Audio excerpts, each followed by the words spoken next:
Attention.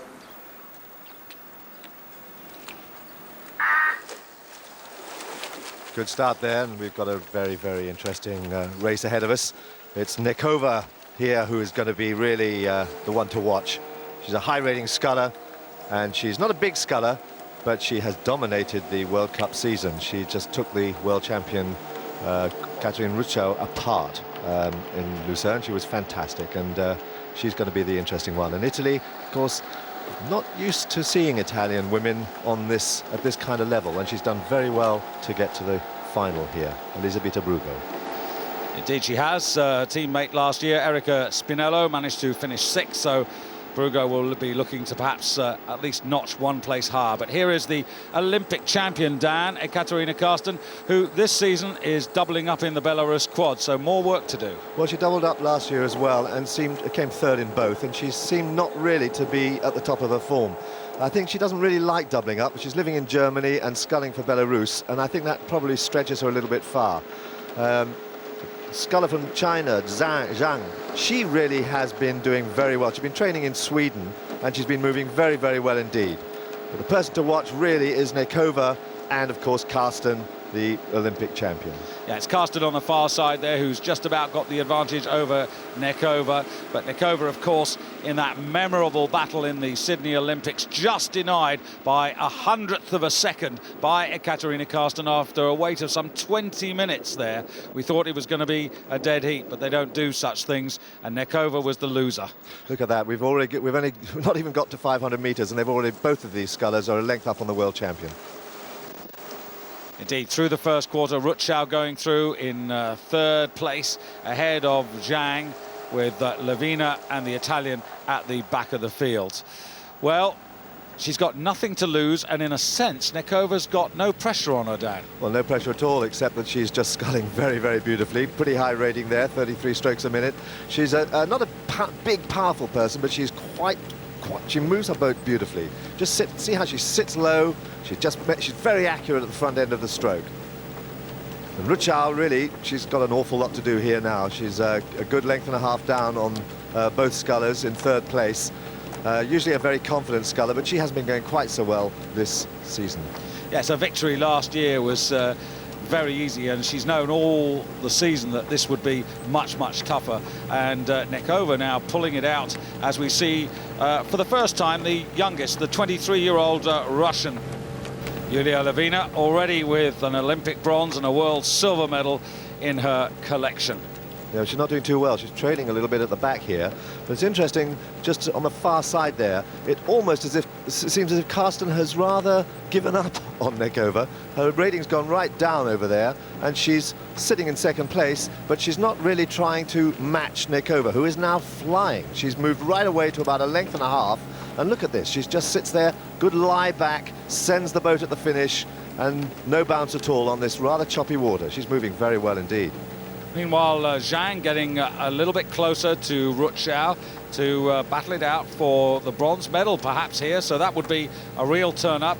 Zhang, of course, was in the famous Chinese for the quadruple scull that caused a seismic shift in the world of rowing when they overturned the Germans in 1993 in the World Championships.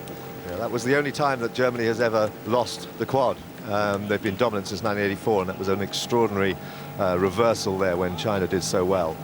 But here now, we do see that Ruchau, the world champion, is beginning to press Karsten up there on the far side there. She's beginning to press her at about halfway here, but out in front and still moving along at that nice, comfortable 33 strokes a minute is Nekova, and moving beautifully. Look how far up she is now. She's got about 4 lengths, and no one's going to catch her now. I was just about to say, Dan, that's a lead which he surely cannot relinquish. And Karsten, at the moment, obviously, Dan, is going to concentrate more on Ruchau's challenge. But she's not really responding. She's sitting up there. She's about half a length ahead. Ruchau's really pushing on hard here, and Ruchau is just eating her up. It's the world champion, closest to us in the blue boat, who is just moving right through the Olympic champion, who doesn't really seem to be resisting. She's out there, she hasn't raised her rating, she's just still moving along there at about 28 strokes a minute. Look at that, you can see her there just in the corner, and Ruchau's through. Whilst all of that's happening, it's worth mentioning that Elisabetta Brugo, the 30-year-old Italian from Turin, is actually doing rather better than Julia Lavina, holding on to 5th spot at the moment now, as Rutschau just looks a little way across to Karsten, and she's getting the better of that argument. That's the bow of Zhang, single scull, coming in between these two, and she's not that far off, Dan. No, she's got about 500 meters to go. She could still do it, but no one is going to touch Nekova. 4 lengths up. With less than a quarter of the race to go, so Germany in silver medal position, Belarus in bronze, then China. There's Elisabetta Brugo on the far side with about quarter of a length's advantage over Julia Lavina, who's not having a very good day. But here's the 29-year-old from Bulgaria. You might remember her before she was married as a junior, Jadjarova, winning the Junior Worlds in 1991. But this has been a lifelong ambition to win this senior title.